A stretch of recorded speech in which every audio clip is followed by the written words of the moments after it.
दोस्तों नमस्कार। आज हम भक्ति धारा के अंतर्गत सूरदास जी द्वारा रचित विनय के पद से कुछ पदों की व्याख्या करेंगे जो कक्षा 10वीं के पाठ्यक्रम में सम्मिलित हैं।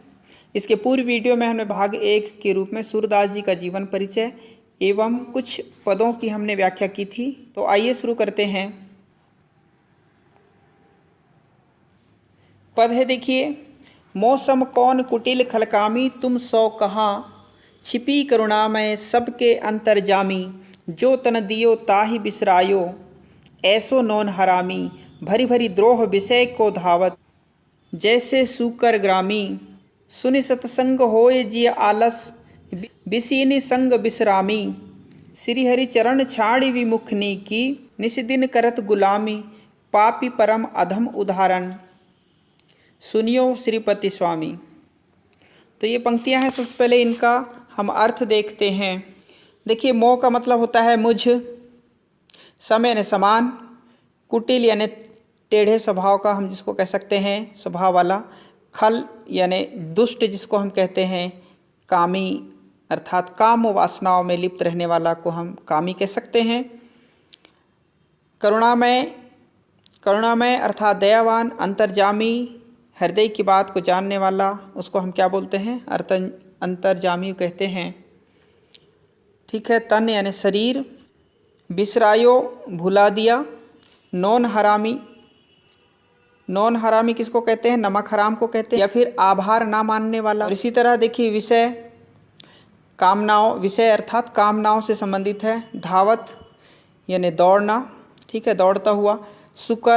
सुअर को बोलते हैं ग्रामी अर्थात गांव। जी यानी हृदय में या मन में। आलस्य यानी आलस्य। संग अर्थात साथ।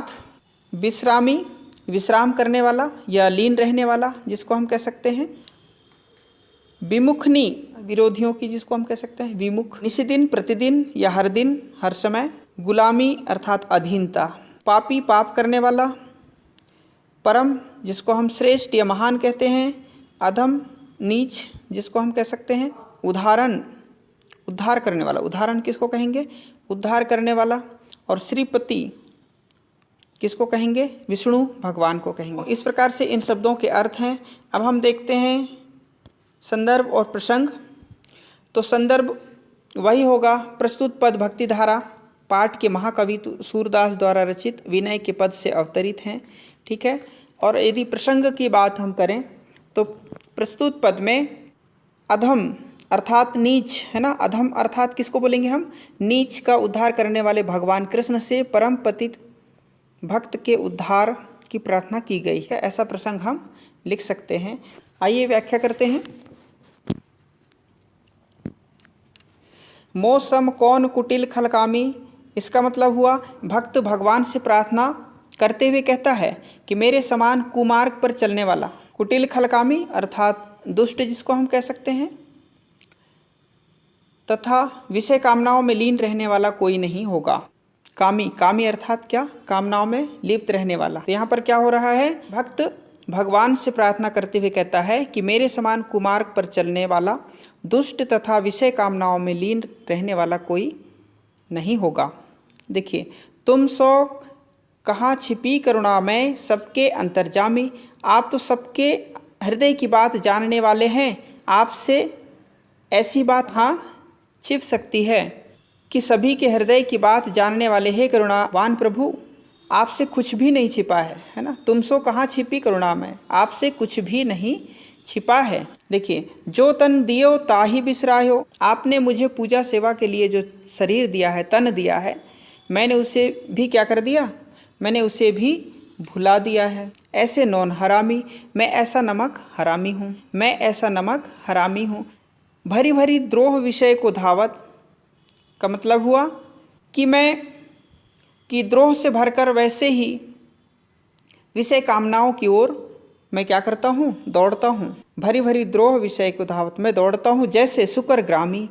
जैसे गांव में सुअर जो है गंदगी की ओर क्या करता है? भागता है। जिस प्रकार से गांव में एक सुअर गंदगी की ओर भागता है, दौड़ता है, उसी प्रकार मैं भी द्रोह की ओर भागता हूँ, विषय वासनाओं की ओर क्या करता हूँ? दौड़ता हूँ। इस प्रकार से कह सकते हैं, सुनि सत्संग होत जित आलस, विषयिनी संग विश्रामी। सत्संग की बात सुनते ही मेरे हृदय में क्या आ जाता है? आलस आ जाता है। सुनि सत्संग होत जी आलस, जी यानी मन, है ना। सत्संग की बात सुनकर के मेरे हृदय में क्या आ जाता है? आलस आ जाता है। विषयनी संग विश्रामी, मैं भोग विलास में लीन रहता हूँ। विषयनी अर्थात वही कामनाओं में, भोग विलास में, संग विश्रामी अर्थात विश्राम करने वाला या लीन रहने वाला जिसको हम कह सकते हैं। तो विषयनी संग विश्रामी, मैं भोग विलास में ही क्या रहता हूँ? लीन रहता हूँ। सत्संग की बात सुनकर के मुझसे क्या आता है? आलस आता है। श्री हरि चरण छाड़ी विमुखनी की, निशिदिन करत गुलामी। देखिए, इस तरह मैं श्री हरि के चरणों की सेवा छोड़कर इनकी विरोधी वासनाओं की दिन रात गुलामी करता हूँ। इनकी विरोधी वासनाओं की क्या करता हूँ? दिन रात गुलामी करता हूँ, अर्थात इंद्रियों की इच्छा पूर्ति में ही हर समय लगा रहता हूँ। विरोध का मतलब वही हुआ कि इंद्रियों की इच्छा ना होने पर भी हम उस कार्य को करते हैं। इंद्रियों की इच्छा पूर्ति में हर समय लगा रहता हूँ। पापी परम अधम उदाहरण सुनियो श्रीपति स्वामी। इसका मतलब हुआ कि मैं महान नीच, है ना, पापी परम श्रेष्ठ, पापी अधम यानी नीच, मैं महान नीच पाप कर्म करने वाला तथा अपराध करने वाला होने के कारण सभी पतितों में क्या हूँ? कुख्यात हूँ, श्रेष्ठ हूँ, महान हूँ। ठीक है। तब सूरदास जी कहते हैं कि हे विष्णु भगवान, हे श्रीपति स्वामी, सुनिए श्रीपति स्वामी, हे विष्णु भगवान, आप मुझ नीच की पुकार सुन लीजिए। आप नीच प्राणियों का उद्धार करने वाले हैं, अतः मेरा भी क्या कर दीजिए? उद्धार कर दीजिए। इस प्रकार से इन पदों की व्याख्या है।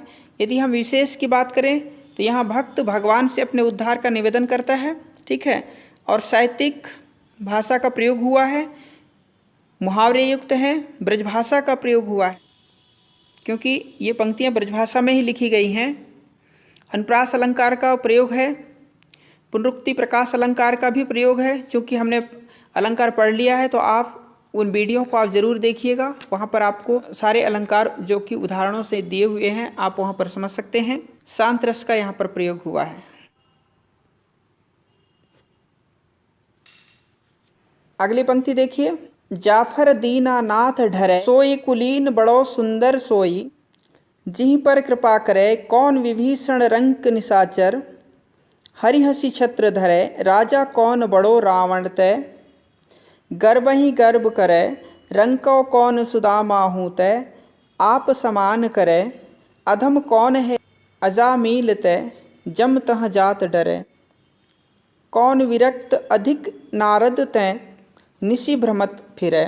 इसका अर्थ देखिए, जाफर जिस पर, दीनानाथ दीनों के स्वामी जिसको हम कहते हैं, कुलीन उच्चकुल वाला, ठीक है, जिही का मतलब होगा जिस प्रकार, कृपा अनुग्रह जिसको हम कह सकते हैं, रंक किसको कहते हैं? गरीब को, ठीक है, निशाचर तो राक्षस को ही कहेंगे, छत्र मुकुट, छत्र किसको बोलेंगे? मुकुट, कौन बड़ो रावण, है ना, गर्भही, गर्भही क्या है? अहंकार, गर्भही किसको बोलते हैं? अहंकार को, गरे, गरे का मतलब होगा गला दिया या नष्ट कर दिया, ठीक है। अधम, अधम हम नीच को बोलते हैं, किसको बोलते हैं? नीच को। रंक गरीब को। अजामिल, अजामिल किसको कहेंगे? एक विख्यात पापी जिसका मरते समय अपने बेटे नारायण का नाम लेने पर उद्धार हो गया। जम, यमराज, जम किसको बोलेंगे? यमराज को, मृत्यु को। और विरक्त यानी लगाओ, भ्रमत घूमना, घूमता हुआ। अब देखिए इसका अर्थ हम देखते हैं। जाफर दीनानाथ डरे, यहाँ पर सूरदास जी क्या कहते हैं कि जिसके प्रति दीनों के स्वामी श्री कृष्ण का झुकाव हो जाए, जाफर दीनानाथ डरे, अर्थात जिस पर श्री कृष्ण का झुकाव हो जाए वही उच्चकुल हो जाता।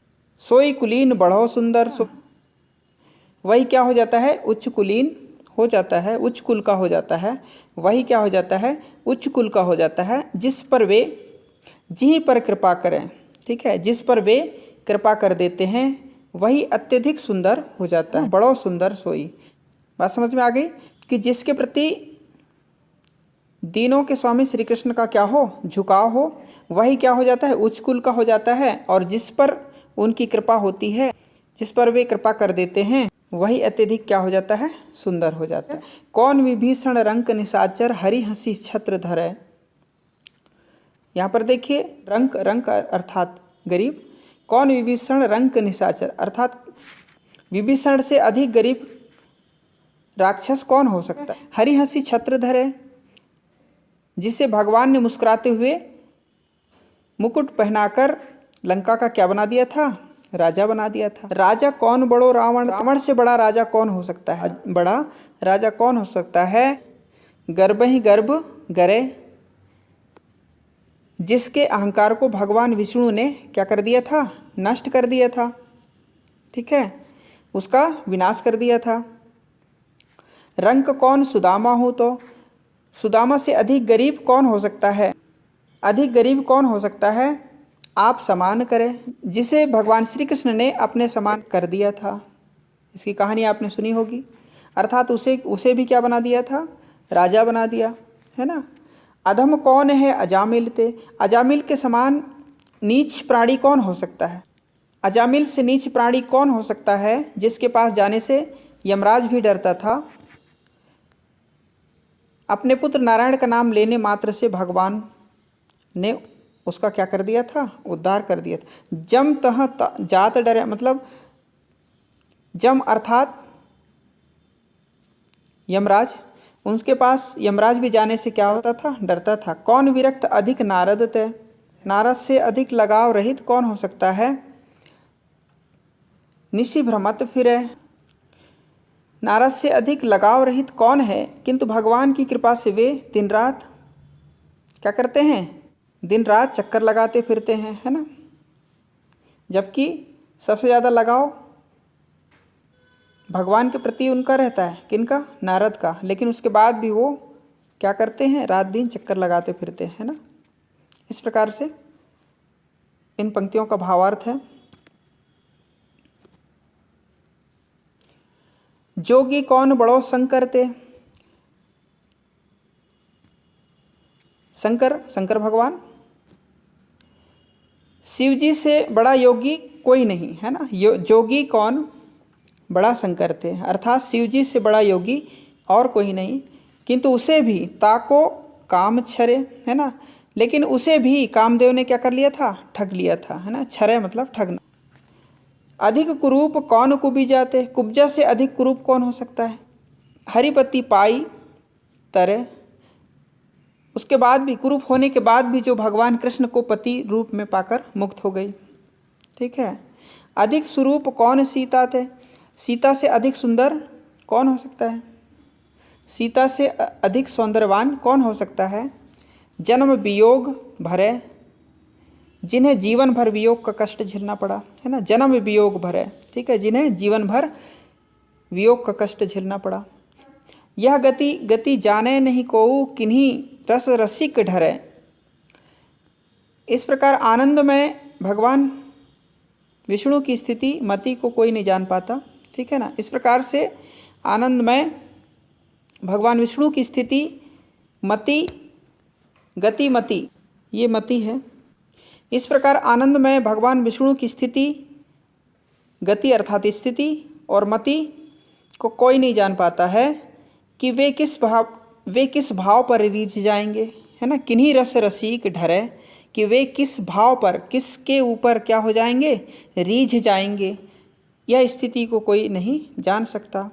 सूरदास जी कहते हैं, सूरदास भगवंत भजनु बिनु, सूरदास जी कहते हैं कि हे जीव, भगवान श्री कृष्ण के भजन के बिना, भगवान श्री कृष्ण के भजन के बिना तुझे बार बार जन्म लेकर संसार की आग में जलना पड़ेगा। फिरी फिरी जठर जरे, है ना।